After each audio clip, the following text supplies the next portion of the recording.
What is going on, guys? Money Webby here, back again, week 11 with my favorite NFL DraftKings picks for the week. I got 3 players at every position: quarterback, running back, wide receiver, tight end, and also 3 defenses for you that I'm very high on. I want to have in my lineup, and I think you guys should as well. So drop a like in the video if you guys do enjoy these videos so I can keep them coming. It really helps me out with a like. So we're about to hit 3,000 subscribers, so definitely subscribe to get this good content every single week for NFL DFS picks. So we're going to kick it off with quarterback.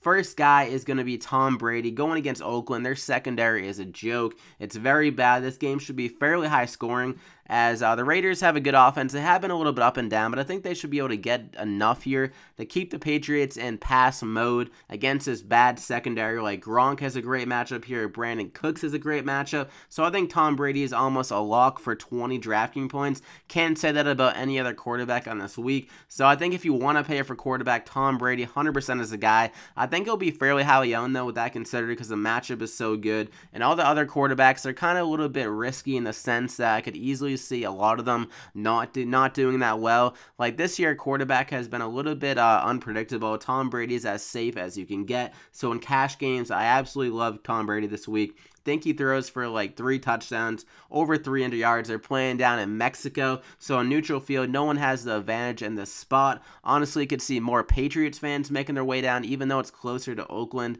Patriots fans do travel pretty well. A little vacation for them as well in this game. So Tom Brady, good matchup. Should be a lot of points here. I love him as the highest salary quarterback of the week, and I think the price is pretty cheap on him as well. So for my second guy, though, we're going to go with Derek Carr. The Patriots defense, they have looked a little bit better in the secondary over the last few weeks, but they're going to be working from behind. The Raiders are at 6,400 here for Carr. Nice little price. The Patriots, when they get up big, normally they like to play a little like prevent defense, just leave everything in front of them. So I think Carr can easily rack up some garbage time yards in this game. See the Patriots getting up fairly big here.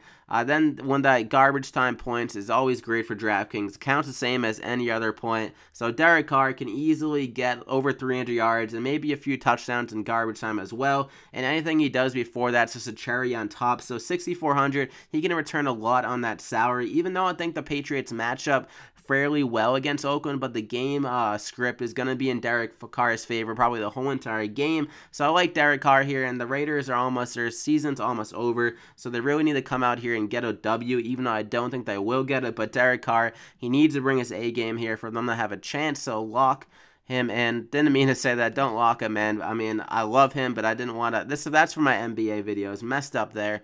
But yeah, that's my second quarterback. So Tom Brady, Derek Carr. If I'm gonna pay up for quarterback, it's gonna be one of those two. I prefer Tom Brady, honestly. I feel much more safe about him. But Derek Carr's game script is definitely going to be better than Tom Brady's. But Tom Brady and the Patriots don't like to take their foot off the gas unless it's like a couple minutes left in the fourth quarter. So they're going to be going at the Raiders all day long probably in that game. And for my third guy, to save some money here, I'm going to go with Case Keenum. The Rams have been pretty stout on defense as of late, but they haven't played nearly the wide receivers that the Vikings have in this matchup with Diggs and Adam Thielen, the best wide receiver combo in the whole NFL, definitely actually. So the Vikings here, I like Case Keenum a lot. He's going against his old team, the Rams, so he has a chip on his shoulder here in this matchup. And also, Teddy Bridgewater, he's pushing for the starting job. There were some rumors that he was going to start early in the week, but Case Keenum is still going to be starting in this game. So Case Keenum, if he comes out here and has a bad game, he could easily be benched for the rest of the year. So he really needs to bring his A game here. He's coming off a very good game against a good Redskins defense. He threw for 300 yards and 4 touchdowns in that game. So I think Case Keenum is a great salary saver at 5,100. He could return up to like 4 times plus value, getting 20 DraftKings points. I think this game stays close throughout. The Rams' defensive line is pretty good, but they have been a little bit shaky against the runs. But that will probably help Case Keenum out anyways. Develop some of that play action game with Keenum, and they can really attack Adam Thielen's matchup. The second cornerback for the Rams isn't that great, so I really like Case Keenum here at 5,100 for a salary saver. So that's my 3 quarterbacks. You got Case Keenum, then you got Derek Carr at 6,400, and Tom Brady. My favorite of the 3 is Tom Brady, but honestly, I'm not sure if I'm going to be able to fit in Tom Brady in some of my lineups because I really like to pay up for a running back this week. There's a lot of studs I think are in great spots at running back, so let's move on to running back now. So looking at running back, there's a lot of studs at the top, the high salary guys, and I'm very high on. I think they could easily have huge weeks and win you some money this week. The first guy is going to be Kareem Hunt, 8,000 going against the Giants. Their defensive line hasn't been that great this year. The only one that's really been doing it against the run is Damon Harrison. And the thing is, he is questionable this week. He got some limited practices in, so that's something to track before the kickoff this week. Adam Schefter will probably update that before kickoff, hopefully, maybe at 5 a.m. like he does sometimes as well. So that's something to look at. I'll probably relay the information for you if you are not up to date on that on my Twitter at MoneyWebby. So definitely follow me there. But Kareem Hunt, 8,000 here going against the Giants. He hasn't had a big game in a while. This has been held back against Dallas. That was surprising last week or 2 weeks ago. Then Denver, 22 for 46. So this hasn't got it done. Like looking at his first couple games of the year, he was going insane. Hasn't got a touchdown since week 3 against the Chargers. So I think he's obviously due for a big game here. The Giants is the defense that just has given up this year. Like they got ruined by the San Fran last week, and the Rams just got, I don't even know, like they just ran all over him, passed all over him the other week. So I think the Chiefs can easily get up big here and just run Kareem Hunt down their throat. And with no Damon Harrison, that's a huge loss. So if Damon Harrison is out, Kareem Hunt is my favorite running back by far. Think he's almost a lock for 100 plus yards and a touchdown in that game. But if Damon Harrison is playing, there's 2 other running backs that I'm probably a little bit more high on, but I still love Kareem Hunt in that matchup. Because I'm going to guess that Damon Harrison is going to be less than 100% and probably tapped out like the other guys on their defense. But Melvin Gordon at 7,600 here, going against the Bills, a team that has been ran all over the last 2 weeks. The Saints ran for like over maybe 300 yards last week, or definitely over 200 yards. I'm not sure if it got over 300 yards, but every single time it seemed like they were getting a positive run. So if the Saints can do that, then I think Melvin Gordon could do at least some of that. Get around 100 yards and a touchdown here. He's coming off a disaster every week against the Jaguars, 1.7 yards per carry in that one. And Austin Eckler, the backup running back, stole the show. So Melvin Gordon's going to be pissed off about that, probably in the media. People probably chirping him about the backup running back looking better than him. So I think he's going to come out here motivated, pissed off, and try to run it down the Bills' throats like the Saints did last week. And I think the Chargers get up big here. Not big, but like get up reasonably here the whole entire game, so they give Melvin Gordon a lot of touches here, over 20. He's always been active in the receiving game for the most part, so I think Melvin Gordon has a nice bounce back week here, over 20 DraftKings points I'm expecting out of him. So that's another stud that I'm high on this week. And another high salary running back that I'm very high on, it's going to be Alvin Kamara at 7,500. Going against the Redskins here, another team that's been struggling against the run. Pro Football Focus ranks him as one of the worst run defenses in the whole entire league. So I think Alvin Kamara can have a big game here, get it done in the rushing game and get it done in the receiving game as well. It should stay a bit closer here against the Redskins. So he should be getting around 5 catches, which he's been accustomed to over the last few weeks, and getting the receiving yards. And he's been finding his way into the end zone almost every game as of late since Adrian Peterson was sent off to Arizona. So I think he has another big game here in the Dome, able to show off that speed against the Redskins in the spot. 7,500, his price keeps on going up and up, but I still think he can produce at this price again, find the end zone and rack up some yards and some catches. And PPR, like DraftKings is, he's just a great find on this friggin' site. So I think Alvin Kamara, not a great find, 7,500, he's not really a find. I'm going to guess a lot of people are on him, but Alvin Kamara, think he has a huge week this week against the Redskins. Another big week for the rookie gem that the Saints got. So those are the 3 guys I'm really looking at. Kareem Hunt, if Damon Harrison is out, my number 1 stud, and then Melvin Gordon at 7,600, and then Alvin Kamara. That's how I'd rank them. I think price per dollar or points per dollar, they can have very good games there. And for kind of a mid-tier guy that I'm very high on, it's going to be Chris Thompson. 5,400, the same game against the Saints in the Dome. Thompson can show off that great speed and agility and just like this ability to break some tackles here, elusive, any term you can use for a quick running back. Chris Thompson, he's looked great this year, reminds me of Deion Lewis a bit on the Patriots, so I think Chris Thompson can get a lot of catches in this game. The Saints have allowed the 6th most receiving yards to running backs this year, and also the 4th most receptions, and according to John Keem of ESPN.com, He says that they rank 27th in the NFL with their screen passes to running back. So I guess that's something to note as well. But Chris Thompson, think he can get a lot of catches here. Great for PPR, similar to Alvin Kamara. So maybe Chris Thompson and Alvin Kamara are going to go toe-to-toe in this matchup, trading touchdowns hopefully for our sake. But at 5,400, nice price tag. I think he can get back into the end zone this week and get around like maybe 6 to 7 catches against the Saints team, because they'll be working from behind the whole entire game, similar to like what was going on against Dallas,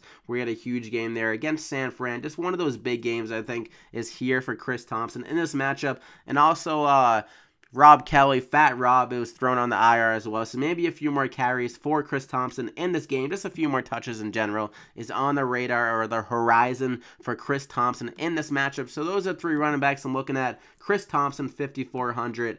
And then you got the studs at the top. I'm really trying to pay up for running back. Kareem Hunt, 8,000. Melvin Gordon, 76. And Alvin Kamara, 75. So let's move on to wide receiver now. So looking at wide receiver, I'm not really trying to pay up for anyone at the top. There's no one that really catches my eye for the price. There's some guys at the mid-tier level, around 5,000 or 6,000, that I think have better point per dollar. Just some matchups there, like the targets, opportunities are all there. I love him a lot. Brandon Cooks, 6,600 going against the Oakland Raiders. A great matchup. Their cornerback play is awful, so I think Cooks can easily roast them and get some more targets again here. He got 11 against the Denver Broncos in that matchup with a friggin' no-fly zone. So a much easier matchup, one of his best matchups of the year. And without Chris Hogan, like I was about to say, the targets are going to be up in this game for him, and he absolutely went insane against them last year. 6 for 143 and 2 touchdowns against the Raiders last year with the New Orleans Saints. So I think Cooks can get it done here in Mexico, put on a show for Mexico in this game. 6,600 has crazy big upside, so great for GPP, but honestly, it could be Patriots offense is one of the best offenses to target this week. But for my second wide receiver, 5,500, Marquise Lee, another guy that gets a boost in targets with their wide receiver, Allen Hurns, out for this matchup for the Jaguars. So I think Marquise Lee is almost a lock for 10-plus targets in this game. But it is NFL, can be a little unpredictable. But he has a great matchup against the Cleveland Browns. Their pass coverage isn't that great, and their run defense actually has been pretty good this year. So I think Marquise Lee can have another big game here. He's looked very good over the last few weeks. 6 for 55 and 8 for 75 and 2 touchdowns in those. Targets should be there. And the safe catches, he's been able to get over 4 catches in each of the last 4 weeks. So he's been very consistent, great for PPR and great for cash games. I'm not sure how big his upside is because the Jaguars should be up pretty big here. But Leonard Fournette is going to be playing this game at less than 100% or not playing it. His ankle injury is still bothering him. So biggest factor in this Jaguars offense. So a great play in general this week. I love him a lot. And for my third and final wide receiver, it's going to be Emmanuel Sanders going against Cincinnati. I'm not sure who they're going to match up on Emmanuel Sanders. They got Pac-Man, Drake Kirkpatrick, I believe, as their second cornerback. But whoever matches up on him and Brock Osweiler have a great connection. They linked up last week, 6 for 137 against Malcolm Butler, who's a decent cornerback in his own right. And Emmanuel Sanders looked great in that game. And also Demaryius Thomas, he's still working at less than 100%. He still has that knee injury that's kind of bothering him. So I think Emmanuel Sanders can have a very good game here at 5,200. The price seems too cheap to me, and I think he'll get a lot of targets here. I'm going to guess that Cincinnati gets up here, or at least like keeps the game close where the Denver Broncos want to be throwing it here. Cincinnati's run defense is very good as well, so I think Emmanuel Sanders' profile is out to have a very big game here with everything considered. And at 5,200, the price seems too good, so definitely throw him in your lineup. So those are the 3 wide receivers: Emmanuel Sanders, Marquise Lee, and my boy Brandon Cooks at 6,600. All those guys have pretty considerable upside at their price. Seem too cheap for me. Point per dollar, they're a great place. So let's look at tight end now.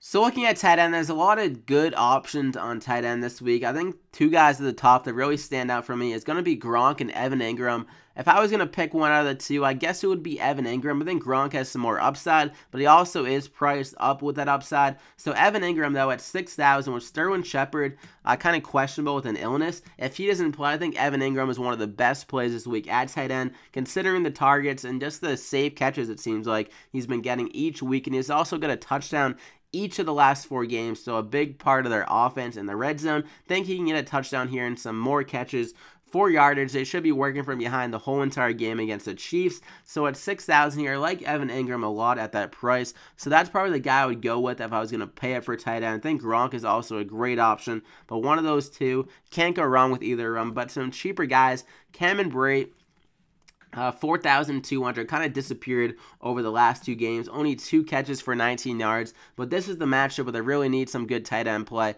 against Miami Dolphins. I mean, they don't really need good tight end play, but they just need a tight end that can catch the ball. Jared Cook went absolutely insane against Miami last week. They've been struggling a lot against tight ends. Jared Cook went 8 for like 120 last week, so I think Cameron Brate can do at least half of that. Back to his old stuff that he was doing earlier this year, like 6 for like 70 and a touchdown. He's been very good in the red zone throughout his whole entire career. So I think he can have a very big game here, a bounce back game.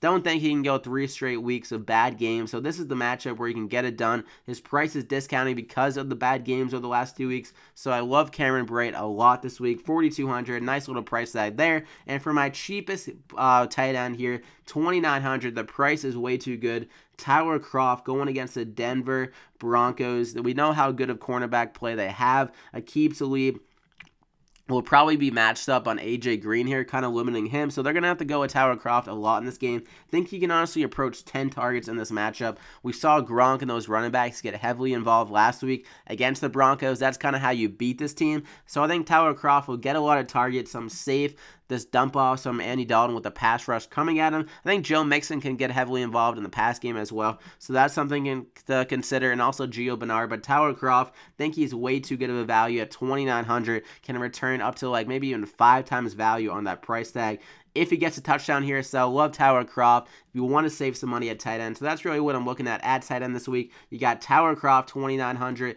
And then at the top, you got Cameron Brate, 4,200. And then Gronk or Evan Ingram. I prefer Evan Ingram of the 2. But let's move on to defense.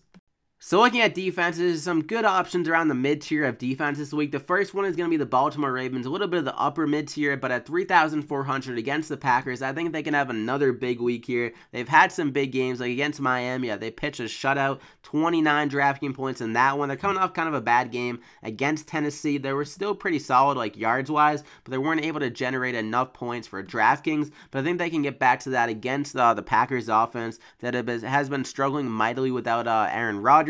So I like the Ravens a lot here. They can get some sacks and create some turnovers in this matchup. And also Brian Bulaga, the right tackle for the Packers, a very good pass blocker, is out of this game. So I think they can generate some more pressure with that in mind. So the Baltimore Ravens, a great play at 3,400. And for a cheaper one, I'm going to go with the Cardinals here. Or not the Cardinals, the Texans actually. The same matchup here, but at 3,100. Going against Blaine Gabbert and the Arizona Cardinals. They've been struggling as well without Carson Palmer. And the Texans have a pretty good run defense. So that's really going to stop Adrian Peterson. They've been trying to pound him into a wall this year since David Johnson went down for this team. And so if Adrian Peterson can't get it going, then the Texans can kind of pin their ears back, get some pressure on Gabbert, and create some turnovers. His first start in almost like 2 years maybe for the NFL. So the Houston Texans can have a big game here. They've been struggling a bit as of late, but this is the matchup where they really can get it going here. So the Houston Texans, a nice little price. And for my third and final defense, 100 less than Houston, the Cincinnati Bengals, 3,000, going against Brock Osweiler and the Denver Broncos. I like this game for the Denver Broncos. Not for the Denver Broncos, for the Cincinnati Bengals. I think they can get some sacks, some pressure, some picks, just turnovers. And the Broncos, they can't do anything in offense as of late. They are playing in Denver. They do play a bit better there, but Cincinnati, think they can get it done here. They're probably my least favorite out of the 3, but considering the matchup against Brock Osweiler, you usually can do pretty well DraftKings-wise against Brock Osweiler because he likes to force some balls. So Cincinnati Bengals are a great play in their own right, but they're probably my least favorite out of the 3. So I'd say definitely the Ravens is my best, my favorite defense of the week. So the Baltimore Ravens, the Houston Texans, and the Cincinnati Bengals are 3 of my favorite defenses, though, of the week. Points per dollar. I think they can have all very good weeks. Some turnovers, hopefully a touchdown. So that's it, guys. I hope you guys enjoyed the video. Slap a like on the video.